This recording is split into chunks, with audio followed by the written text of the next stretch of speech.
Hey, what's going on, guys? Welcome back to the channel. In this episode, we're going to be dealing with a whining and whistling noise coming from this 2.4 liter HHR. Should be the same for a 2.2 liter as well. Let's get to it.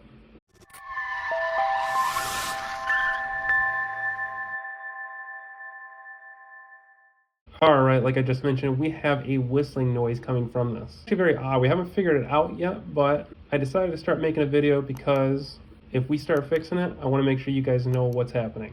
So let me go ahead and start the vehicle. So you're going to already be able to hear the noise. The vehicle is already in operating temperature. It seems to be around 180 degrees that the noise starts coming, but from the engine. But let's go ahead and start it up real quick, and I'll let you hear it.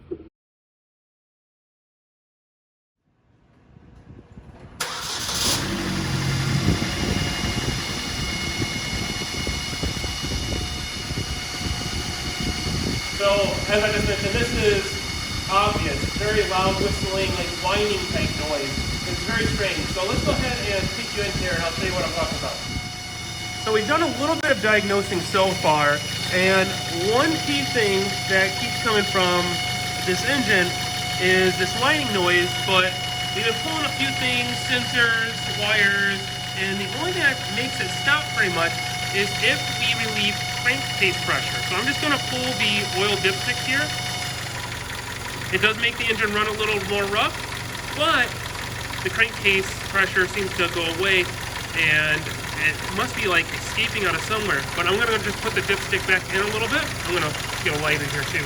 So, like I said, dipstick's out. So let's just gonna go ahead and put it back in a little bit. Starts going back. A little bit. Starts going back.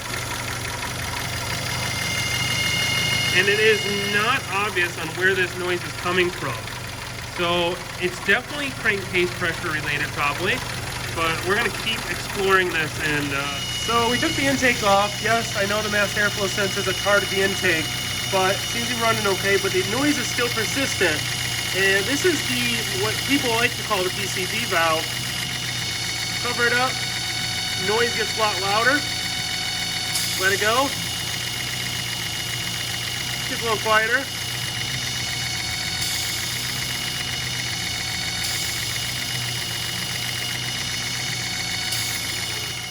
All right, guys. Well, I was doing a little more digging, and I pulled the oil cap. The oil cap came out in pieces, whatever this looks like, spring loaded. But the worst part of it all is here's the oil filter. That doesn't look good. I don't know if that's from the excessive crankcase pressure, but the funny part is if we go into go in here and we look at the sticker here, the sticker shows that it needs at 133,000 or 137,000 miles, and it was just done on 9/18/2021. It is only November, like 21st, 22nd right now. And if we look at the key here, it's only got 134,000. I flashed really quick there, so hopefully you saw it. There you go, 134,000. So it's well underneath the service. So we're gonna get a new oil filter here. I'm gonna change the oil in it, and we'll let you know how it runs here. Well, since we do so many of these engines, we do just happen to have another one of these oil filter housings here. So we're just gonna go ahead and grab the top off this guy, and just for testing, we're probably just going to use this filter if it's good in here. I mean, good respectively according to that other one over there. But we're going to go ahead and pull this cap, pull this filter, and if we have some oil around here just for testing, we'll do that. But otherwise than that, we might just run this for now. All right, so we can crack that loose, and that filter at least looks better. I mean, it's not collapsed. And you know, everything else is good on the inside here. So we're going to go ahead and use this housing and this filter, and we'll just start it up real quick, see if the noise goes away. So let's go do that. All right, we got the filter. Let's go ahead and put it in there. Overall, it looks fine in there. I mean, I think the oil could be better, but let's just go ahead and make sure the O-ring's on here, which it is. Bottom O-ring's there. Let's put that in there, tighten her down. after I get this tightened down, I'll start her. We'll start her up on camera. Let's see what she does. All right, the new housing's in there, and next what we're gonna do is my dad's gonna hold the phone, and I'm gonna go start it.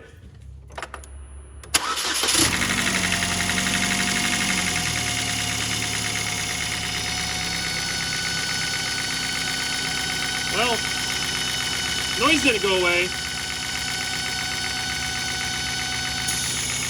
All right, well, it's been a couple days and we've been troubleshooting this thing like mad, and we just couldn't figure it out. And then all of a sudden I came across a forum out there talking about what they said the PCV orifice. So as you know, there isn't technically a PCV valve on this. There is a hose that connects from the valve cover to the intake pipe, but there's no technical PCV valve. Now, the PCV orifice I'm talking about is something that connects from the cylinder head to the intake. The orifice, it lets a small amount of combustion gas from the engine into the intake. Well, I think there was a problem with our intake that was sucking way too much air through it, which was causing all that sucking noise coming from the oil cap. Now, what we did was off camera, was we had an extra intake off of a 2.2 liter, I think it was a 2006, 2007 Cobalt. Now, some of you people out there might know that in 2008, they switched from a one-piece intake to a two-piece intake. The two-piece intake came on the 2008 HHRs and also some other models like the Cobalts and stuff. Now, the 2006, 2007, which is what we put onto the car, was a one-piece molded intake. And we have the old intake out of the 2008 here because we already did the whole job. And you can just see there's oil leaking out of this thing from all the issues. And I'm not gonna lie, all of the issues probably didn't come only from the intake. I think this car was maintained horribly. As you saw with that oil filter, it was just compressed and nasty, and it just seemed like someone didn't take good care of this car. So since we had the intake out looking at it, we had that 2.2 intake, and we threw it on there, and it's so much better. But first, let's go ahead and take a look at this intake, and I'll show you what I mean before we start the car. So let's take a closer look at this 2.4 liter or 2008 intake here. I believe the 2.2 and 2.4 for 2008 were the same, but if we look inside here, this thing is just gunked up, nasty, with a ton of sludge and things that shouldn't be in there. Now this little runner here, I believe, goes into these intake ports. If you can see here, there's a little hole there, and there's also another hole here on intake runner 2 and 3. And we believe that it was just sucking way too much air. Either it was something collapsed in here, or we're not sure. But it was intake related, and now that this is all out of the car and the new one's put into it, now let's start the car up, and I'll show you that the suction or that hissing sound is all gone because the car is warm now. All right, so let's go ahead and start the car.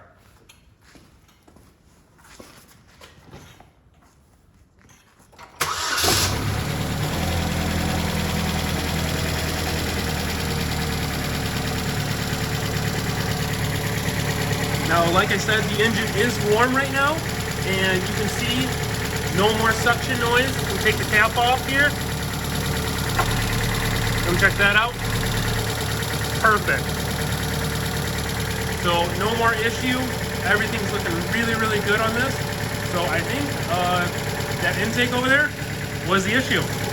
So yeah, we call this one a wraps. All right, so like I just mentioned, this is a wraps on this one. This was a strange issue. Glad to take you guys along with it on what we found out. So if you're having the same issue, check that intake, see what the orifice looks like and everything like that, and get yours changed out if you need to. Intakes aren't that much.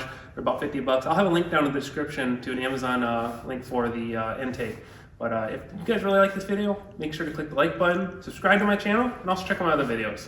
But until next time, thanks for watching.